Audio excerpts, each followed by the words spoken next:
দীর্ঘদিন মালয়েশিয়ায় থাকার পর দেশে ফিরেছেন আলোচিত ইসলামী বক্তা মিজানুর রহমান আজহারী। যদিও হাসিনা সরকার পতনের পর অল্প সময়ের জন্য দেশে এসেছিলেন তিনি, তবে এবার দেশে ফিরেই আজহারী জানালেন ২০২৫ সালের পরিকল্পনা।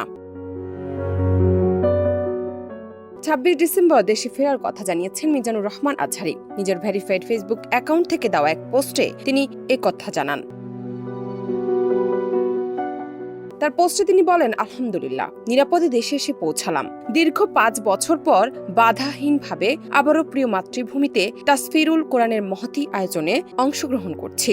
উদ্বোধনী প্রোগ্রাম হিসেবে আগামীকাল কক্সবাজারে পেকুয়ার বৃহত্তর সাবেক গুলদি তাফসির ময়দানে আলোচনা পেশ করব। এটি একটি ওয়ার্ম আপ প্রোগ্রাম। মূলত নতুন বছর ২০২৫-এর জানুয়ারি থেকে বিভাগীয় সফর শুরু হবে ইনশাআল্লাহ।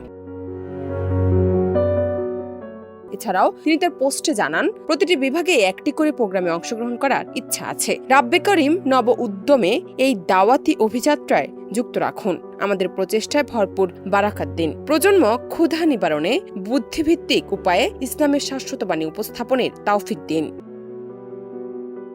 জান্নাত নিপু, দেশ রূপান্তর।